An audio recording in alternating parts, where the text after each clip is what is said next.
Jemaat disilakan berdiri. Mari kita buka Alkitab kita. Kita buka Alkitab kita dari kitab Lukas pasal 2. Lukas pasal 2, kita baca mulai ayat 22 sampai 40. Lukas 2 ayat 22, saya yang membaca, berikutnya 23 panjenengan membaca, dan seterusnya kita bergantian sampai ayat 40. Lukas 2 ayat 22 demikian. Dan ketika genap waktu pentahiran menurut hukum Taurat Musa, mereka membawa dia ke Yerusalem untuk menyerahkannya kepada Tuhan.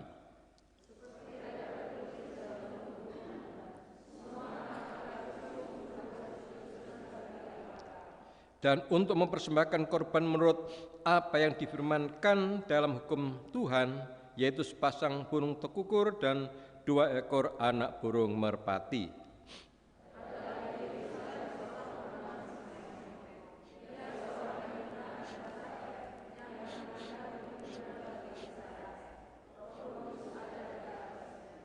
Dan kepadanya telah dinyatakan oleh Roh Kudus bahwa ia tidak akan mati sebelum ia melihat Mesias, yaitu dia yang diurapi Tuhan.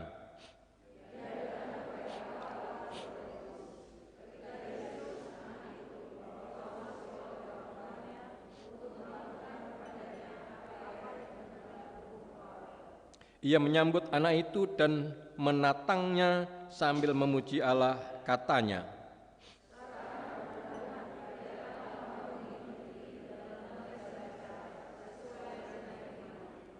sebab mataku telah melihat keselamatan yang daripadamu, yaitu terang yang menjadi penyataan bagi bangsa-bangsa lain dan menjadi kemuliaan bagi umatmu Israel.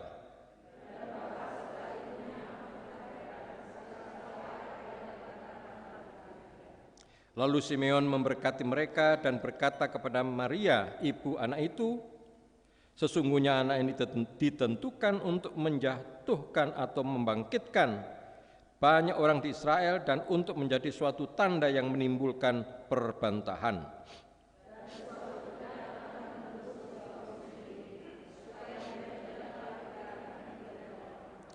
Lagi pula di situ ada Hana, seorang nabi perempuan, anak Fanuel dari suku Aser.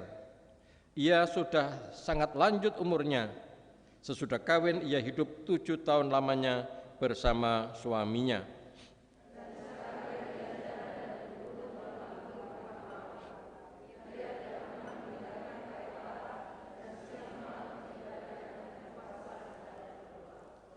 Dan pada ketika itu juga datanglah ia ke situ dan mengucap syukur kepada Allah dan berbicara tentang anak itu kepada semua orang yang menantikan kelepasan untuk Yerusalem.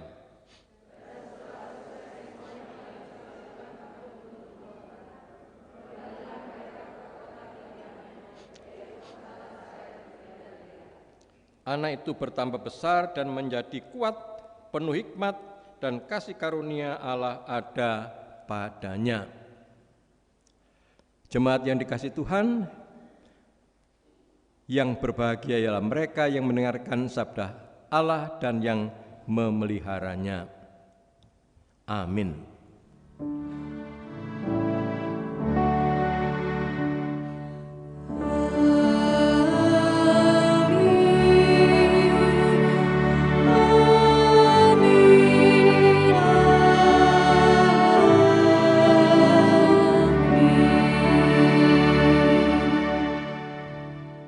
Silakan duduk.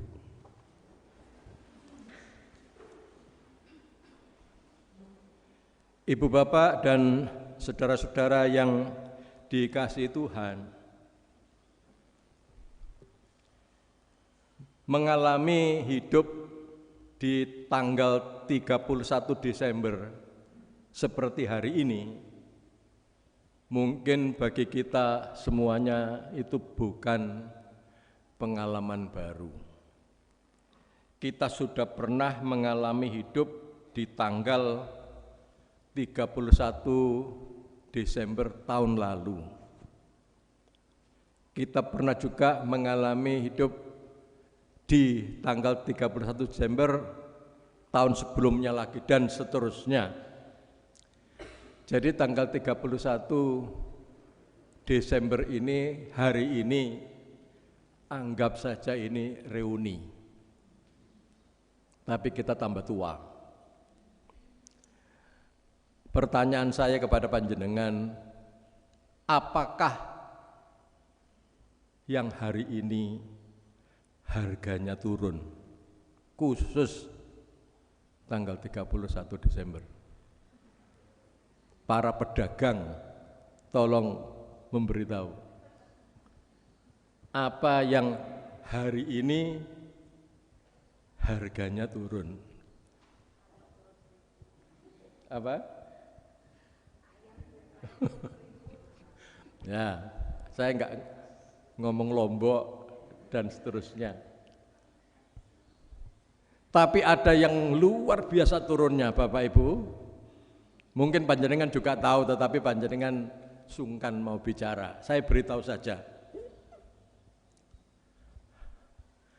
Kalau nanti siang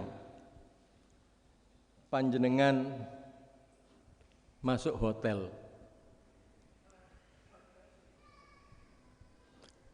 menginap di situ, hotel ongkosnya umpamanya biayanya 365.000. Yakinlah hari ini harganya itu turun menjadi 1.000 per hari. Karena panjenengan pulangnya tahun depan. Bayarnya cuma 365. Kalau tidak percaya, kita coba. Nanti ke hotel mana saja, menginaplah 1 malam saja. Panjenengan boleh pulang tahun depan.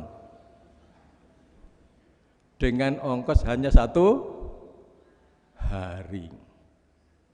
Nah, Ibu Bapak dan saudara-saudara, mengapa saya ngomong tentang reuni? Karena tadi pagi jam 2:30 itu saya jemput teman saya dari Jakarta di stasiun kereta api untuk nanti siang itu reuni SMA 3 angkatan tahun 70 yang lulus tahun 1970. Itu reuni nanti siang setelah ibadah ini. Dan Natal ini kan menurut aturan jadwal gereja, ini termasuk hari ini Minggu Natal 1. Ini masih dalam suasana Natal. Bagi saya Natal itu juga reuni. Jadi sebenarnya di dalam hidup kita ini banyak yang diulang-ulang. Tetapi reuni itu enggak pernah sama antara yang reuni satu dengan reuni yang lain. Khotbah saya tinggal 5 menit. Reuni yang pertama antara Tuhan dengan manusia itu ketika Tuhan menciptakan Adam dan Hawa. Lengkap sudah diberi tumbuh-tumbuhan, diberi binatang, diberi ikan, diberi terang, diberi gelap, lengkap semua sehingga manusia ditaruh di Taman Eden, Taman Firdaus.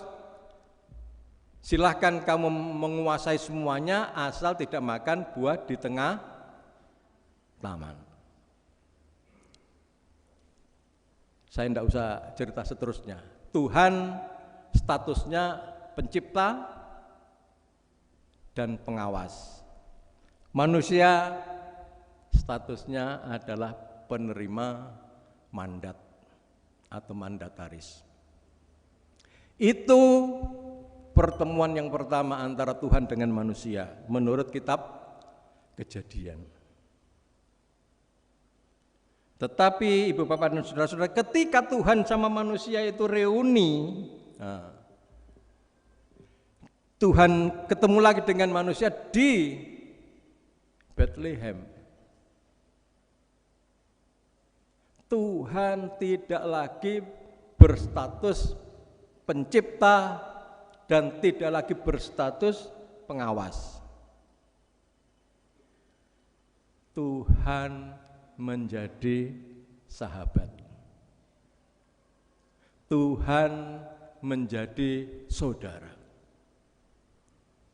Tuhan tidak lagi mengawasi dari surga, entah manusia itu salah atau benar, tidak. Itu gaya lama.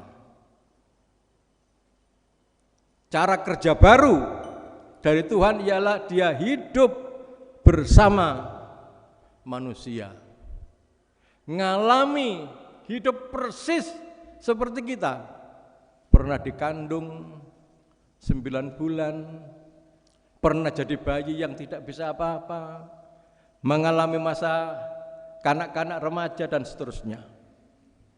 Itulah gaya kerja Tuhan di dalam reuninya yang kita rayakan dengan Natal. Jadi Tuhan tidak lagi sekedar atau kepingin menjadi pengawas, pokoknya kamu salah saya hukum, kamu benar saya berkati. Tidak. Cara kerja Tuhan sungguh berubah sejak Natal itu. Dia ingin hidup bareng sama manusianya. Kalau manusia mengalami apa, dia sama. Kalau manusia lapar, dia juga lapar. Kalau manusia sengsara, nangis, dia juga nangis. Enggak beda sama sekali. Dia senang cara kerja seperti itu. Jadi Ibu Bapak dan Saudara-saudara, Simeon dan Hana di dalam cerita tadi mengalami hal itu. Tidak ada yang berubah dari Simeon dan Hana. Umurnya ya tetap tua, berat badannya ya tetap, gajinya ya tidak naik. Umpamanya Hana itu rematik, ya tetap rematik. Kalau umpamanya Hana itu diabetes, ya tetap diabetes. Tapi tiba-tiba Simeon dan Hana itu kehilangan rasa takut untuk mati. Takut yang paling hebat adalah takut untuk mati. Itu enggak ada lagi. Karena dia ketemu dengan Tuhan bukan di surga. Karena Tuhan sudah datang, bahkan digendong oleh Simeon. Jadi Ibu Bapak dan Saudara-saudara, reuni Tuhan dengan manusia itu membuka mata kita bahwa Tuhan tidak senang hanya ngawas-ngawasi tok. Dia senang hidup bareng sama kita sampai hari ini. Amin.